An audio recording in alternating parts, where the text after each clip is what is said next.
પણ મુંબઈમાં કોઠારી ઓટો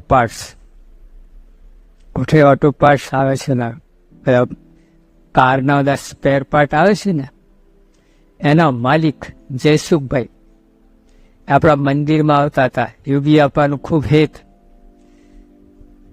કરોડો રૂપિયાની ફેક્ટરી એમની હતી. એમના 3 દીકરા હતા. બધા એમને વેચી આપ્યું. છેલ્લી અવસ્થા જેવું હતું. પણ જ્યાં વેચી આપ્યું એમને ભૂલ શું પોતા માટે ના રાખ્યું.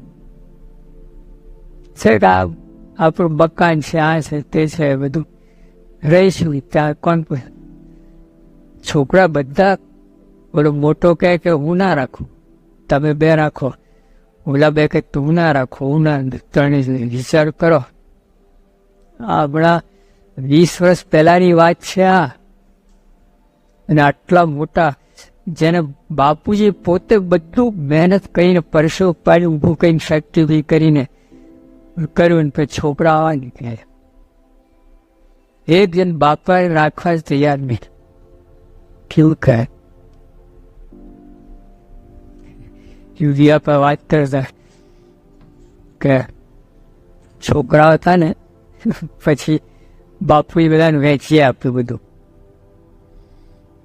હવે છોકરાઓ કે બાપુને રાખે કોણ? તો વારા કર્યા 3 મહિનાનું.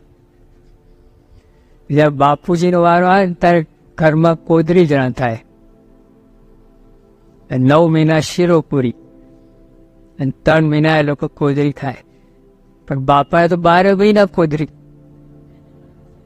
જ્યાં જાય તૈયાર જ હોય ને, બીજા છોકરાએ તૈયાર કર્યું જ હોય. કેવું થાય જો આ દશા થઈ.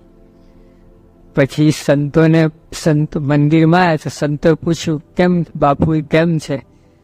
આવી દશા છે. વાત કરી તો સંતોએ કહ્યું હું કહું એમ કરશો તો હે? હા બાબા કોને છે તારી પાસે કંઈક છે? કંઈક આ કંઈક સાંકરી છે આ આટલી કે બસ છે કે આ બધું તમે એમ કરો અને વેચીને પટારો લઈ આવો. હવે પથરા ભરો પછી બધું થઈ રહેશે. સમજી ગયા હતા. પછી મોટો પટારો પેલા આવતા ને પેલા જૂના જવાનો લાકડાના મોટા પટારા, પથરા ભર્યા અંદર. પછી ઉપર એક રજઈ પાથરીને હુઈ રહે. છોકરાઓ 12 ગામ ગયા ને તે વખતે આવું કરી નાખ્યું અમને. છોકરા 12 ગામથી આવ્યા. બાપુ હા ક્યાંથી લાવ્યા? પટારો ક્યાંથી લાવ્યા? પૂછવા આમ કરે એટલે ઓલા પણ ચોક્કસ લાગ્યું કે આ કંઈક બાલ પાણી હોય નહીં તો આવું ના કરે. અને આપણે અન્યાય કરો એટલે કે બાબુ વાત તો કરો. આ કે પટારો છે ને બીજા મારા મિત્રને ત્યાં રાખી મૂક્યો હતો અને ખરો માલ તો આમાં છે બધું. કે શું કે ખરો માલ બધો આમાં જ છે બધું. ઓલાને ઢાલાઈ ગયું નક્કર પથરા ભર્યા.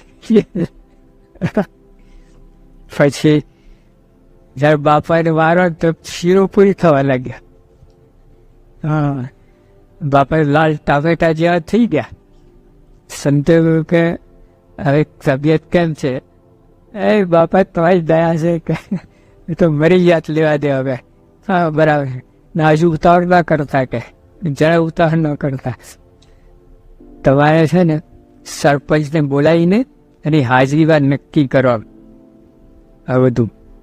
પછી દીકરાઓને કહ્યું કે દીકરાઓ આવો આ બધું પટારામાં જે બધું છે વેચવું છે મારે. તો ખુશ થઈ આવી ગયા. બાકી એક શરત, પટારા સરપંચ આવ્યા છે એમને હું ચાવી આપું છું અને હું મરી જાઉં પછી મારું 12મું કરો પછી આ પટારો ખોલવાનો. બરાબર બધું કર્યું ને ડોહાલ ધામમાં ગયા ને 12મું થયું ને પછી ઓલા છોકરાઓ તો ભેગા થઈ ગયા. સરપંચને બોલાયા.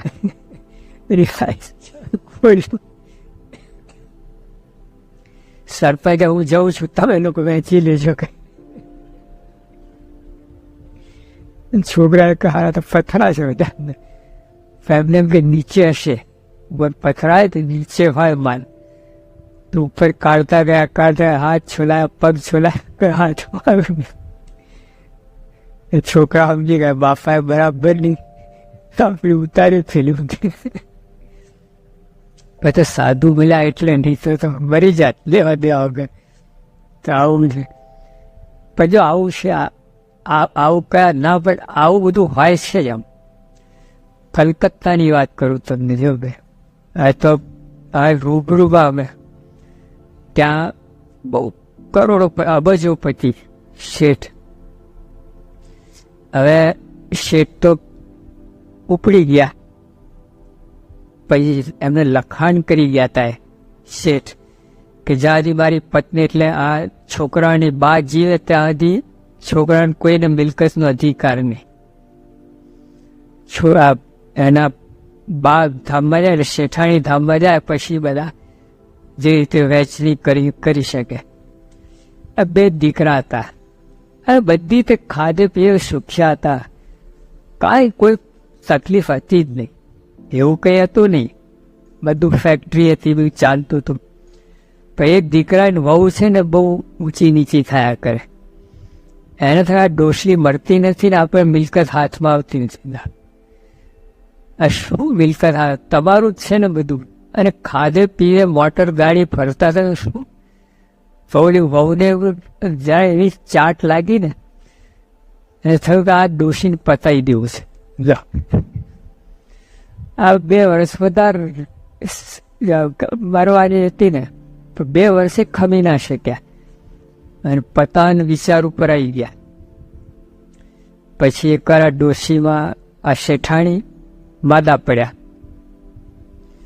પછી એ પહેલાં થોડી વાત કરું, ત્યાં છે ને કલકત્તામાં એક ડૉક્ટર ઠક્કર કહીને છે, મોટા ડૉક્ટર, 50 આવા કુટુંબના ફેમિલી ડૉક્ટરે એ આવેલા ત્યાં. તો ત્યાં મંદિર ઉપર અગાશીમાં તો ત્યાં આપણે લિફ્ટ નથી કલકત્તા મંદિરમાં, અને શેરી જાડું આ ડૉક્ટર ઠક્કરનું. તો ઉપર હું હતો ત્યાં આવ્યા, હફતા કરતા અને કે સાહેબ મને નિયમ આપી દો, સાહેબ મને નિયમ આપી દો. પણ શાનો નિયમ? હવે તો તૈયાર જ છીએ નિયમ આપવા માટે.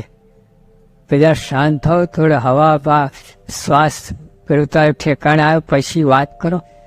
ના સાહેબ નિયમ આપી દો, નિયમ આપી દો. આવી તો તૈયારી કોઈની જોઈ નથી, આટલી બધી તૈયારી નિયમ આપતા. શું નિયમ જોઈએ? કે બસ બહારનું ખાવું નહીં, કોઈને ત્યાં ખાવું નહીં, બહારનું નહીં ને કોઈને ત્યાં. હવે આવું બધું નિયમ બહારનું ખાય બરાબર, કોઈને ત્યાં. તમે તો ડૉક્ટર છો, જવું પડે પાર્ટી. સાહેબ નિયમ આપીને પછી વાત કરું તમને. સારું આપતા નિયમ, તો રાજી છે તો વાત કરું. પછી એ વાત કરતા કરતા આટલી વાત કે ડોશીમાં ઓલા વહુને પતાવી દેવાની વાત વિચાર. પછી એટલે એમના જે આ સાસુ થાય ને એને શેઠાણી એકવાર માદા પડ્યા. તો અમને કહ્યું કે બેટા કંઈ ખાવું નથી. એટલે આ વહુને કહે થોડો તીખો ઉકાળો જરા બનાવી રાખે, થોડુંક પેલું અમી આવે મોઢામાં, એટલે એને કારીગીરી કહી દીધી. હા બસ પીએ એટલી વાર ઉપર અંદર નાખીને. હા પછી હજુ ભગવાનનું કરવું કેવું હોય છે, તો ઉકાળો મૂકે અને આપણે પાછું કંઈ જરા બેઠું કે પેટા રહેવા દે, હમણાં નથી એમ પીવું. તો ડૉક્ટરને બોલાય, ગમે એમ કહે બધું નથી ખાવતું. તો ડૉક્ટર ઠક્કર એમના ફેમિલી મેમ્બર હવે કંઈ બીજે તક કુટુંબમાં ગયા હતા.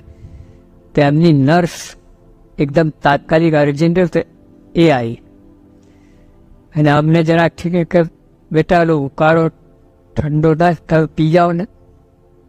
નર્સે પીધીએ ઉપડી રહી. ક્યાંથી ક્યાં નંબર લાગે છે દિશા તો કરું એવું કહેવાય. એના ડૉક્ટર ઠક્કર કહેશે મને સાહેબ મારો વારો હતો. હા કે હવે ત્યાં હંમેશા એ લોકો ચા પાઇપ લેતા હોય, પીતા હોય, કરતા હોય કે જો આ તો ભગવાન ભાઈ રક્ષા કરી કે હવે તો મારો વારો હતો. એને એટલે મેં નર્સ પી ગયા એટલે ત્યાં નિયમ જ આપી દો, બહારનું કોઈ વિશ્વાસ જ નહીં, ગમે એવું હોય ને આવું થયું. કહેવાનું શું કે જે આટલા મોટા કુટુંબમાં એટલું ખાનદાન કુટુંબ બાપદાન કેવું ચાલે છે બધું, કોણ કોનો છે બોલો. આ 2 વર્ષ પછી તો સાસુધામમાં ગયા. બે આટલું ખમીલા છે કે આટલા વર્ષોથી ક્યાં જોઈ નહીં. આવું છે આ એટલા આ માલ મિલકત બધું ધન સંપત્તિ એવું છે ને એમાં દુઃખ જ ભરેલું છે. આપણને લાગે